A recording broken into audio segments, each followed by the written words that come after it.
Literatura para crianças na educação antirracista. O que e como usar? Olá, minha gente! O que você pensa sobre a literatura para crianças como favorecedora da sensibilização para temas como consciência negra, africanidades e racismo nas instituições escolares? Pois bem, conversar sobre isso é a proposta de hoje. E eu pergunto: você topa? Então, se topa, será um prazer tê-lo ou tê-la comigo nos próximos minutos. Para isso, preciso que fique aqui do meu lado até o final. Então, o que teremos aqui? Primeiro, contextualizarei a literatura para crianças e jovens.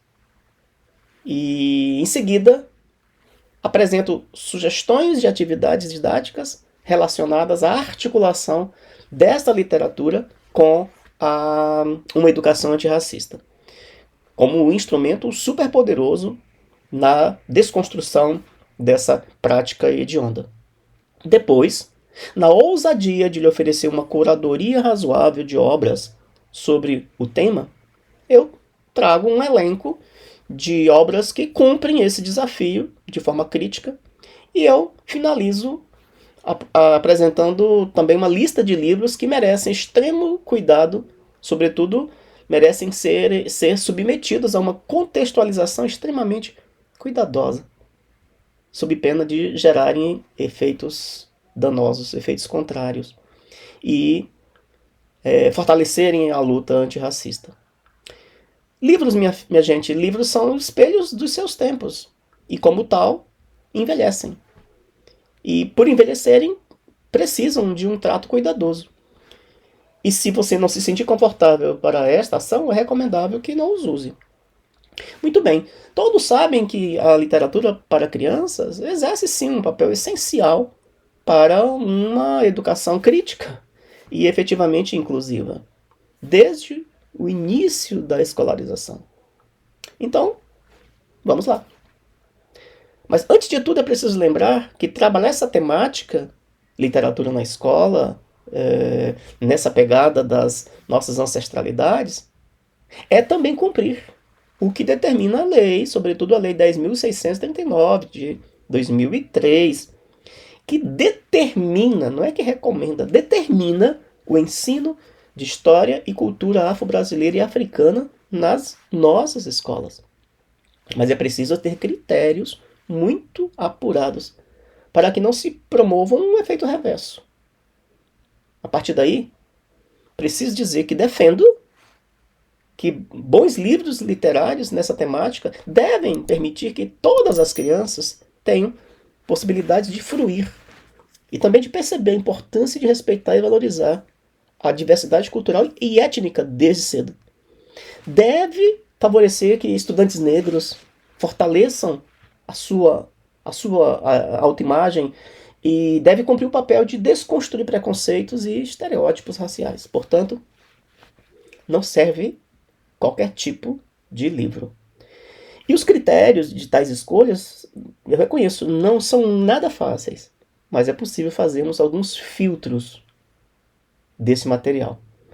Para mim, um dos fatores importantíssimos é que esses livros estabeleçam o compromisso claro de contribuírem para uma educação antirracista, já que estamos falando do contexto da educação, do contexto escolar. E também destacarem personagens negros em cenários de resistência e de construção de identidade. Atitude que fortalece o respeito às diferenças e promove a empatia entre estudantes de diferentes origens étnicas. E para estudantes não negros, essas vivências são igualmente educativas, pois os motivam a pensar criticamente sobre o racismo, sobre as desigualdades e assumir uma perspectiva social mais inclusiva. Para explorar da melhor forma a literatura para crianças, articulada a temas das africanidades, do racismo de forma crítica, são necessárias estratégias que superem a tradicional leitura. e que estimulem a reflexão e, sobretudo, articulem-se com o currículo e com o cotidiano dos estudantes. E será que você gostaria de alguns exemplos? Então, tome nota. Eu disse da necessidade de superar o ato de ler ou de narrar a história. Esse é o primeiro ponto. Mas o começo é este mesmo. Tá certo. Todavia, antes de começar a leitura, explique sobre os contextos históricos e culturais daqueles temas abordados. Portanto, é a famosa contextualização. Fale da história, das histórias dos personagens e dos costumes relatados, comentando conceitos como resistência, ancestralidade africana. Isso ajuda os estudantes a compreenderem as origens e as importâncias das narrativas afro-brasileiras. Motive os estudantes a falarem dos seus sentimentos ao conhecer personagens que representam suas identidades. Para crianças negras, essa ação pode fortalecer a autoestima e o senso de pertencimento. Para crianças não negras, essa estratégia pode promover o respeito às diferenças. Converse com a galera sobre como determinados estereótipos afetam a imagem da população negra e trabalhe os conteúdos dos livros no sentido de identificar e combater essas representações preconceituosas.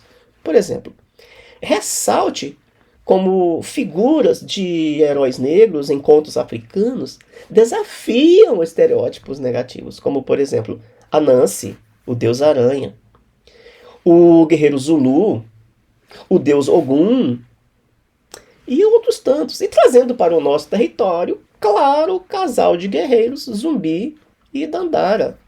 E outros tantos. Sempre propõe atividades que complementem o livro, como debates, oficinas de música, de pinturas, de instrumentos musicais e danças afro-brasileiras, possibilitando uma verdadeira imersão cultural. Essas ações ressaltarão as contribuições das culturas africanas para a formação do povo brasileiro. Promova uma conversa franca, aberta, sobre como o racismo afeta a sociedade como um todo. Converse com os estudantes sobre como os personagens lidam com o preconceito, favorecendo reflexões sobre a importância do combate ao racismo incansavelmente em seu cotidiano. Incentive os seus estudantes a relacionarem as histórias estabelecidas e os contextos afro-brasileiros vigentes, conversando sobre preconceito, discriminação, desigualdades de oportunidades, acesso a bens e serviços, acessos a serviços sociais básicos. Ao final das leituras ou das narrações das histórias, das contações das histórias, desafie os estudantes a produzirem suas próprias histórias em gêneros textuais diversos, em gêneros com os quais eles têm intimidade, nos quais eles se sentem mais à vontade, movidos pelas histórias e pelas personalidades afro-brasileiras. Então, de agora em diante, como eu anunciei, vão aqui 10 obras que, para mim, cumprem muito bem esse desafio de forma crítica. A lista, claro, não tem a mínima pretensão de ser exaustiva. É claro que outras belíssimas e importantes obras estão por aí. É só procurar com critérios. Então vamos à primeira. Essa ordem também ela é aleatória. Amoras, da Companhia das Letras. Nessa obra, o multiartista sensacional Emicida celebra a identidade e a beleza negra por meio de uma história cheia de poesia e conteúdo crítico. Caderno sem rimas, da Maria, do Lázaro Ramos, publicado pela Palas, e também do incrível Lázaro Ramos, ambos ilustrados pelo Maurício Negro, o Caderno de Rimas do João. Portanto, Caderno sem Rimas de Maria, que a brincadeira aqui de inventar palavras sobre representatividade, e o Cadernos de Rimas do João, que também tem esse desafio de produzir rimas sobre a representatividade negra e temas correlatos. Terceira sugestão, a quarta, né? A quarta sugestão é um livro muito bonito de um amigo meu, o Marcos Cagé. Essa obra se chama Imani, publicado pela editora Mostarda. Vale dizer que essa editora maravilhosa, Mostarda, está publicando, está no prelo, um livro meu também sobre africanidades, que se chama O Mundo Encantado dos Yorubá. Aguardem, vou dar notícia aqui. Essa obra, Imani, conta a história de uma menina de nome Imani, que vive em um quilombo chamado Rio da Lua e vê o mundo com olhos mágicos. Só vou dizer até aí, porque tem muita surpresa. A próxima obra que eu super sugiro é do Cláudio Fragata, também ilustrado pelo incrível Maurício Negro, que se chama África que Você Fala, é da editora Globinho. E essa obra reúne em um diálogo com o leitor o vocabulário das nossas ancestralidades, vocabulários africanos bem comuns no nosso dia a dia. A próxima obra que eu quero sugerir é esse também super conhecido da Bell Hooks, Meu Crespo é de Rainha. Aqui a Bell Hooks exalta o cabelo crespo como uma representação de resistência e apresenta um enfoque crítico sobre como este cabelo é visto pela sociedade, estimulando as crianças a se orgulharem da sua identidade. Ainda no campo da Bell Hooks, dos trabalhos dessa ativista sensacional, Bell Hooks, é claro que eu vou também sugerir Minha Dança Tem Histórias, ambas publicações da editora Boitatá. Nessa obra Minha Dança Tem História, ela apresenta uma brincadeira sobre representatividade, sobre consciência crítica, sobre cultura, enfim. Quem conhece a linha de trabalho da Bell Hooks vai entender bem a pegada desta obra. A próxima obra que eu vou sugerir é esta incrível obra do André Neves, publicada pela Brink Book, O Box, que narra a história de uma menina africana que valoriza sua cultura e as suas tradições. Também quero sugerir esta obra super clássica do Matthew Cherry, publicado pela editora Galerinha, Amor de Cabelo, que fala sobretudo de representatividade. O último e o 10º dessa história eu guardei por último porque é o meu. A História de Zuri, publicado pela editora Eiros, escrita por mim, que conta a história de uma menina não negra, ilustrado pelo incrível André Cirino, né? De uma menina não negra que desde cedo se posiciona contra o racismo.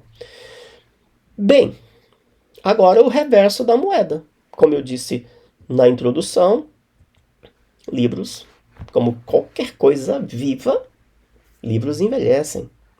Como tudo que envelhece, muitos envelhecem mal. Na verdade, porque, de novo, os livros são espelhos da sua época. Então eu vou trazer exemplos de obras bem conhecidas, 3 obras bem conhecidas, que têm recebido severas críticas, tais como reforçar estereótipos racistas, simplificar os debates raciais e pela sua ausência de representatividade, também de ignorar o campo das diversidades e etc.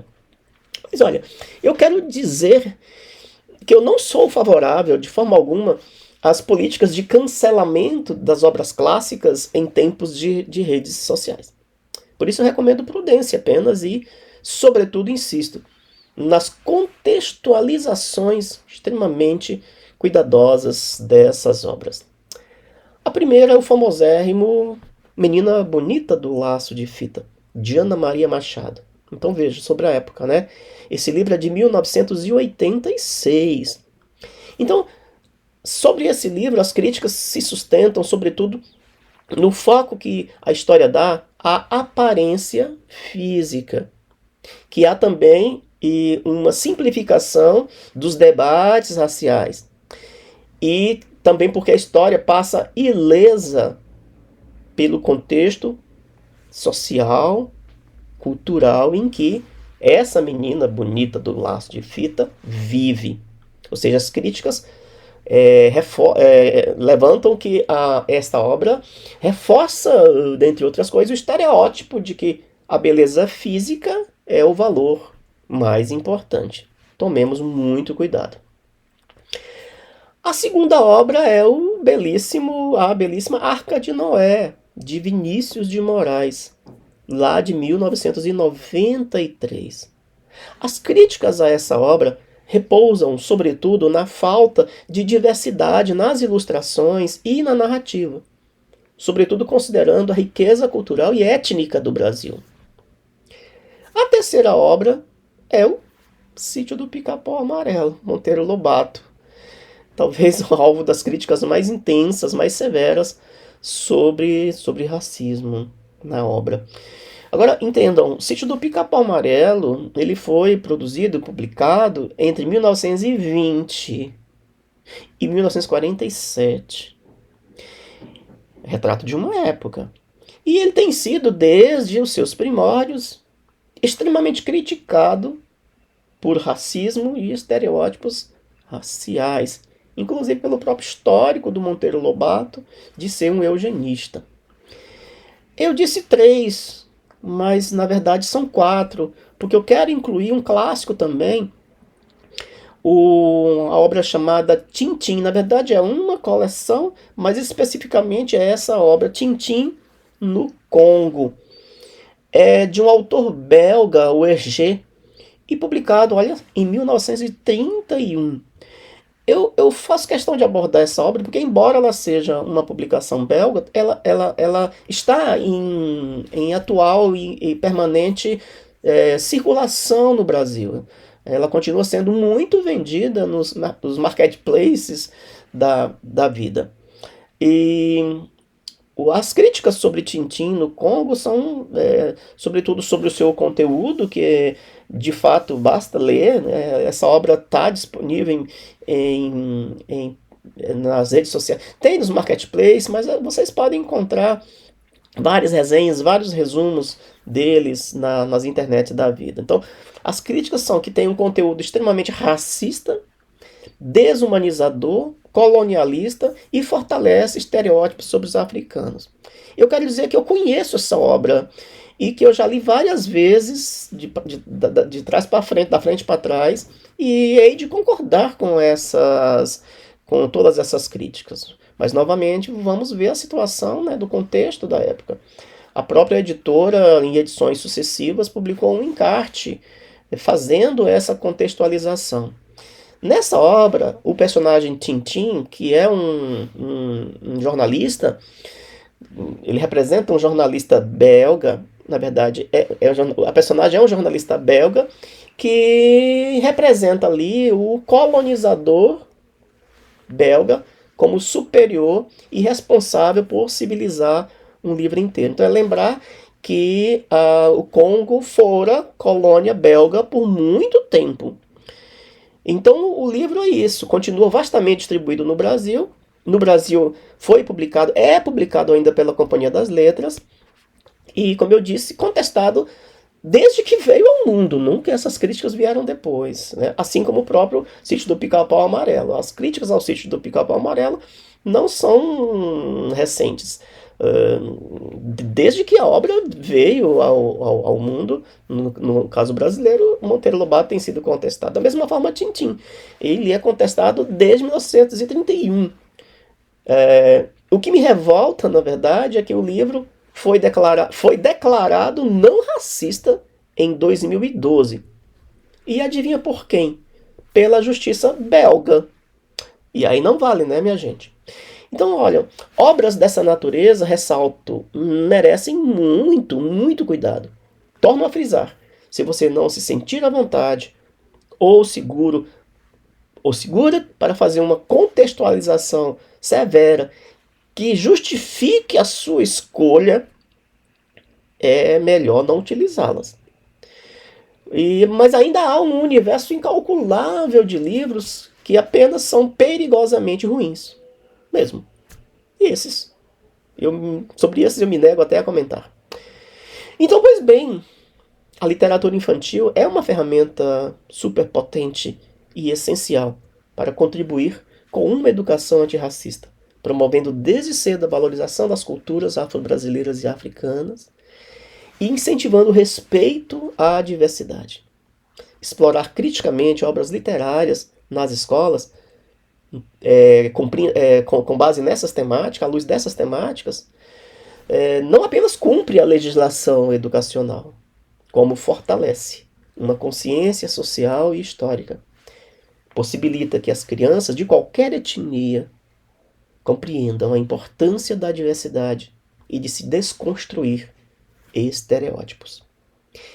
Explorar criticamente esses livros, contextualizando os temas e propondo atividades reflexivas, amplia o impacto daquilo que é aprendido. Ajuda as crianças a se comprometerem com a construção de uma sociedade mais justa, mais empática, mais amorosa, onde caibamos todos nós indistintamente. Ufa, né? Esperando que essa conversa tenha lhe sido útil.